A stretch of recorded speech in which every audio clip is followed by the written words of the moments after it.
Hi, magandang araw po ulit sa inyong lahat for our second reading of the day. Tingnan naman po natin kung ano po ang makikita natin sa second reading of the day today. Yan.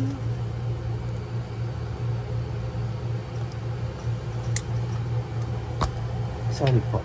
Tingnan po natin kung ano po ang makikita natin sa second reading of the day. But I hope na panood nyo na po ang ating first reading of the day bago po kayo tumalon sa ating second reading na ito. No? So kung kanina po nakita po natin na hinayang siya sa mga plano nyong nasira, tingnan naman po natin ngayon at mga pangarap na hindi natupad dahil po sa kanya. Tingnan naman po natin ngayon kung ano po ang makikita natin sa second reading of the day. No?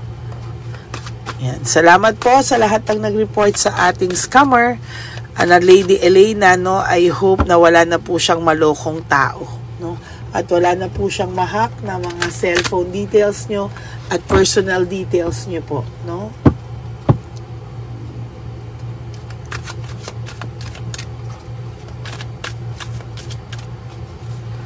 Yan. So, tingnan na po natin ngayon.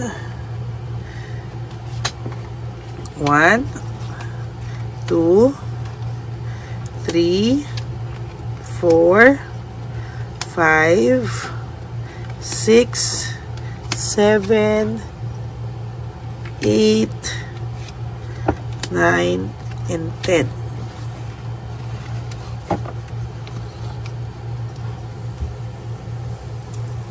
Nag-stop yung relo ko. Kagabi pa po ito, alas 7. Bakit kaya? Parang hindi ko na-charge ng maayos. Okay, tingnan naman po natin ngayon kung ano po ang ating makikita. Hindi ko magana yung relo ko. Okay.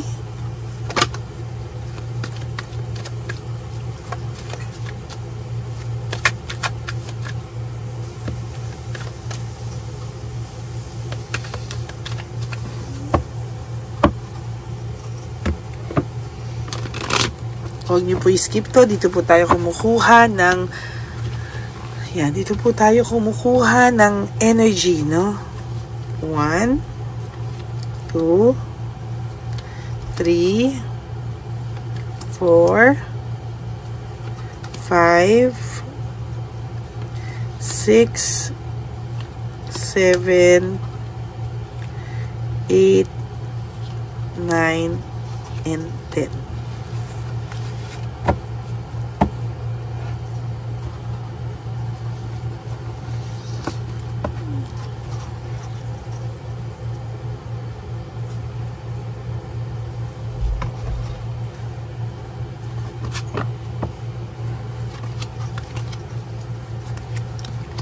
Huwag niyo po skip, mga kapatid. No skipping of ads, please. Tulong niyo na po yan sa ating channel para po sa ating advocacy.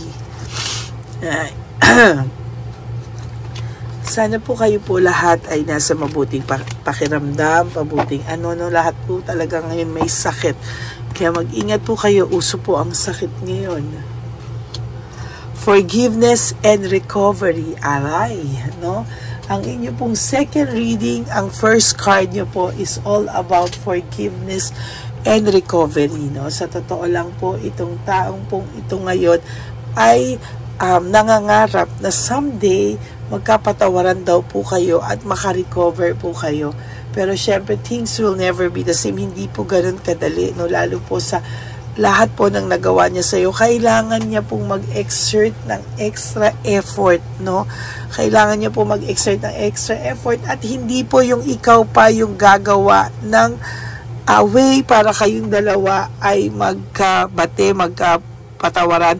Tandaan mo po, no? Wala ka pong dapat gawin. Siya po ang dapat gumawa ng kahit na anong aksyon, no?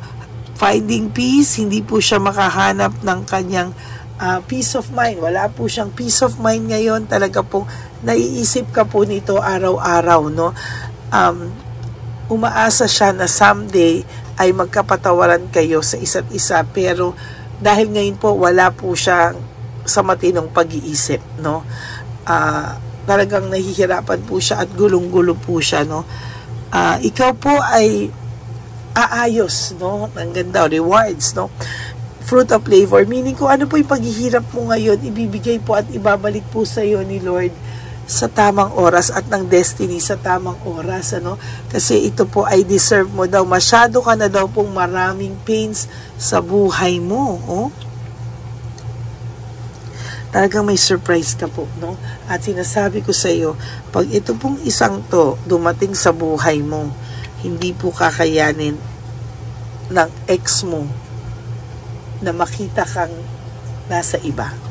Hindi niya po kakayanin na maging masaya ka sa piling ng iba, no? Talagang pagsisisihan niya po pag nakita ka po niya na masaya sa piling ng iba. Oh my God, ang bibigat ng reading, ah. Sorry po.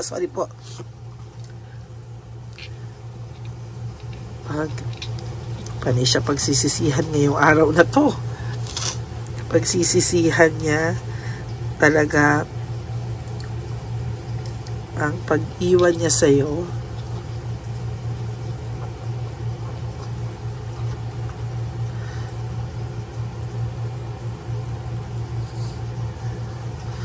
Pag nakita ka niya masaya na sa piling ng iba.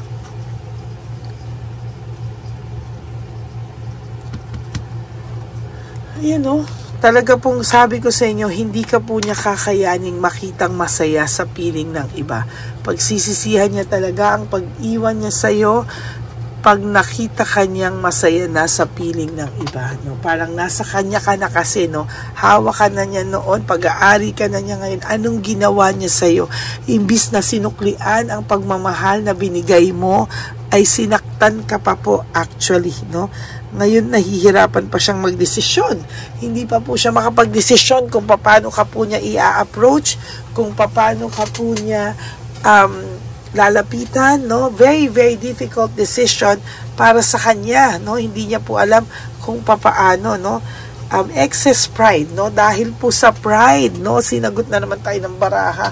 On a Tuesday, talagang sinagot na naman po tayo ng baraha, no? Dahil daw sa excess pride, kahit pinaparusahan na siya, kahit hirap na siya, hirap pa rin po siyang magdesisyon at hindi pa rin siya makapagdesisyon because sa sobrang pride niya. Hala, no? Ano yan, no? Talagang dahil sa pride, no? Ngayon meron siyang fear and confusion, no? Confused siya at hirap na hirap din po siya ngayon, ano? Talagang, ayan, no? Pinipilit na lang niya kunwaring maging cold, no? Pinipilit na lang niyang tigasan yung kanyang puso, tigasan ang kanyang damdamin para po hindi siya makalapit sa iyo. O kung lalapit man po siya sa iyo o nakalapit man po siya sa iyo, mataas pa rin ang pride niya. Hindi pa rin siya nag-sorry, panay papansin lang sa iyo. Nako, may naaalala ako dito sa energy na to, no? Panay pagpapansin lang. No, napakaduwag. Isa siyang malaking duwag. Nanggigigil na ako dito. Ayan na lang, no? Lalapit na lang sa'yo o lumapit na sa'yo, hindi pa nag-sorry, no? Sa iba sa inyo na lumapit, hindi pa nag-sorry. Sa iba naman sa inyo, panay pag-i-stalk. Anong mangyayari niyan, no? Wala. Ay, nako. Yan, no? Conflict, no? Conflict and rivalry sa lahat ng kasama niya, kung sino man to, kung may third party to o wala na itong third party, aburido po siyang madalas. Nabubuntong niya po yung kanyang pagka-high blood sa ibang tao na ikinakasama ng loob ng ibang tao sa kanya, no? Ito pong taong to ay gusto lang mag-isa ng mag-isa because parang pikon siya. At kahit po ito ay may mga kausap ngayon na side on the side, dinadivert niya sa iba, sasabihin ko po sa iyo, hindi po ito magiging masaya because dala niya po araw-araw yung bigat po ng ginawa niya sa iyo, yung konsensya po na ginawa niya sa iyo na hindi naman po niya maayos-ayos, no? Yan po yung sinasabi ko sa iyo. Ayan, no? Ang dami niya pong unresolved issues, ang dami niya pong emotional baggage, oh? Hindi niya po yan maaayos hanggang hindi po siya bumababa, hindi niya po ginagawa yung tama, ganyan at ganyan po ang mangyayari sa kanya. Panay po siya distraction, no? Panay po siya distraction, lack of rewards, wala talagang blessing ito sa mga panahong ito. Talagang panay karma lang po ang nangyayari. Panay distraction, aburido, balisa, yan po ang nangyayari sa kanya at patuloy na mangyayari sa kanya sa mga susunod na panahon, no? Minamanipulate na lang po niya yung kanyang sarili, no? Minamanipulate na lang po niya yung kanyang sarili para naman po hindi daw ganun kabigat, pero sasabihin ko sa inyo, napakabigat pa rin po ng kanyang dinadala, no? Panay bad luck, ayan ang sinasabi ko sa inyo, panay bad luck, oh. Panay po siya bad luck at lahat po ay talagang ayan ang nangyayari sa kanya. Hatred, galit po siya sa mundo. Ngayon siya pagalit sa mundo. Hatred, galit po siya sa mundo, hindi niya po alam kung paano niya gagawin lahat ito, kung paano magiging maayos ang lahat sa kanya, no? Loss and grief, ayan, no? Loss and grief. Siya po ay naaawa, self-pity, nagluluksa sa pagkawala mo, dinidibdib niya ngayon yung pagkawala mo, isip siya ng isip, wala naman po siyang ginagawa, panay lang siya isip ng isip, nanggigigil ako sa taong to, isip lang ng isip, hindi man lang gumawa ng aksyon, no? Kung gagawa ng aksyon, mali pa.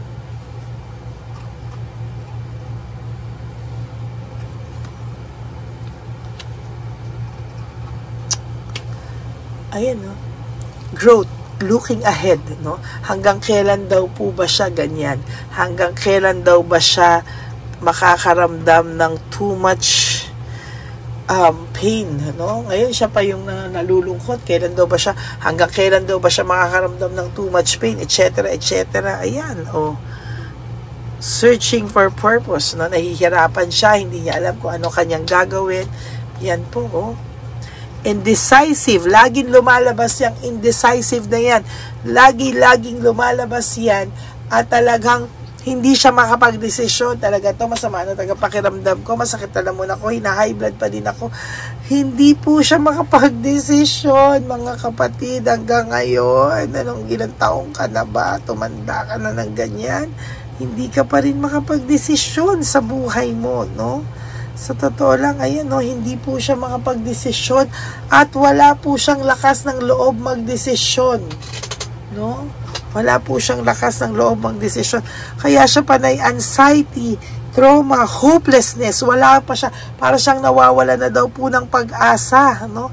Para na siyang nawawala ng pag-asa dahil alam niya na sobra kanya nasaktan, kaya ka nawala sa buhay niya at kayo ay naghiwalay. Napakabigat ng reading na ito. Na-drain po ako. Anyway, that's it for your second reading of the day, no? Ay, nako, talagang hindi niya po kakayanin pag nakita kanya po sa piling ng iba na masaya na. Hindi niya po lalo kakayanin kasi ngayon nga lang po, hindi po siya makapag-desisyon, hindi siya makagawa sa'yo. Lalo na po pag may iba ka na, talagang hindi niya po kakayanin. Manghihinayang po ito buong buhay niya sa pagkawala mo, no? Kaya sana po ngayon umaksyon siya. Ang dami niya po kasing kino-consider para po dun sa mga iba na meron pong third party, natatakot sila na sila na yung lumabas na may mali o ma-reject mo. Para naman po dun sa hiwalay na sila sa third party at gustong bumalik sa'yo, duwag. Isa po siyang malaking duwag, no? So yan po ang inyong third and second pa lang tayo. Second reading of the day today. I hope po na naka-resonate kayong lahat. And if you do, can you please give me a like and comment down below. Pasensya na po kayo na wala lalo ako ng boses dito sa duwag na ito, no? Ay, isa siyang malaking duwag talaga, no? Anyways po, no? Maraming salamat po sa inyong lahat. Nakakatuwa po na meron po akong mga messages na nakukuha sa Lady Lee Elena na addict na po ako sa iyo. Araw-araw po, hindi kompleto ang araw ko kung hindi po kita napapanood. At nagpapasalamat po ako sa inyong lahat sa mga nag-message ng ganyan, nakakataba po ng puso, no? Yung iba po hindi magpapa-private reading, pero nagsasabi lang po sila ng mga ganyan. And I really do appreciate po yung mga ganyang messages. And maraming salamat po sa inyong lahat, no? And for those of you naman po na gusto magpa-private reading with me, you can message me po at Lady Lee Elena, that's Ladyly Elena, nasa dulo po yan ng ating video. Diyan nyo lang po ako makukontak. That's my only official and legit FB account. Ayan, maraming salamat po sa inyong lahat. And of course po, no, sa akin pong mahal na mga Lady Elena family, ang aking mga ever solid, loyal, faithful na Lady Elena family, alam nyo po na mahal ko po kayo from the bottom of my heart. Kaya ang lagi ko pong bilin sa inyo is just to live one day at a time, no? Huwag po kayong malungkot. Do 3 things that will make you happy for today. And be grateful. Yan po ang sinasabi ko sa inyo sa mga blessings, no? And one day, makakasurvive din po kayo. Tomorrow is another day. Do the same thing at makakasurvive din po kayo. And of course, ang lagi ko pong bilin sa inyo is that life is too short. Don't make it shorter by stressing yourself from all the pains and heartaches na binigay sa inyo na kahapon. Just surrender everything to the divine universe and just let go and let God write your life and love story. I will be back for another set of reading for our 3rd reading of the day. Sana po ay huwag kayong malungkot ha. Babalik naman po ako. And sana po bago po nyo panoorin itong 2nd reading, napanood nyo na po yung 1st reading of the day. And for those of you who would like to give me a super thanks for this video, I would really appreciate that and love that from the bottom of my heart, na magagamit po natin sa ating December 22, One Love a Day, na move lang po siya ng 1 week para nagpapalakas lang po yung aking mga kasama sa charity natin ito. Okay, maraming salamat po sa inyong lahat. And please, no skipping of ads, tulong nyo na po yan sa ating mga lolos and lolas sa kalye. Okay, maraming salamat po sa inyo. And we are now 16,000 plus subscribers. Yay, we are now approaching 17,000 subscribers. Hooray! No, someday, I believe na magkakaroon din po tayo ng silver button na pinapangarap natin. Kaya wag po kayong malungkot. Darating po yan sa atin. Tiwala lang po tayo, no? Tiwala lang po at talagang hindi tayo pababayaan ng Panginoon nating lahat, no? Sa lahat po ng nalulungkot, wag kayong malungkot, no? Lahat po yan ay matatapos at magiging masaya rin kayo sa tamang panahon. Okay, God bless you and I love you all from the bottom of my heart. Bye! Magandang gabi po ulit sa inyong lahat. Ako po ay muling nagpapaalala sa inyo na mayroon pong lumalabas sa FB at Messenger account na fake account po, no, nang hihingi po ng $25 through PayPal at hindi po yan totoo. Huwag po kayong maniwala dyan. At pag sinabi mo po na gusto ko pong marinig ang boses nyo or makita kayo, ang sasabihin po ay magbibigay kami ng link. Buksan mo yan at pagkatapos ay makikita mo ako. Huwag po kayong maniniwala dahil yan po ay hindi totoo. Yan po ay isang malaking scam na pag binuksan nyo po ay makahack po lahat sa inyo. Mahahack po ang inyong mga personal details. Lahat ay mahahack.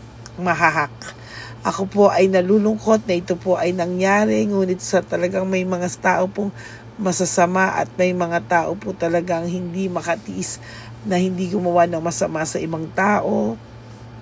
Pero maging aware po sana kayo, tulungan niyo po ako, i-report po natin yung fake na yan at sa FB para siya po ay mawala na at wala na po siyang mabiktima pa, no? Nandyan po lahat ng details at maraming salamat po sa inyong lahat. Maraming salamat po sa inyong lahat at mag-iingat po kayo.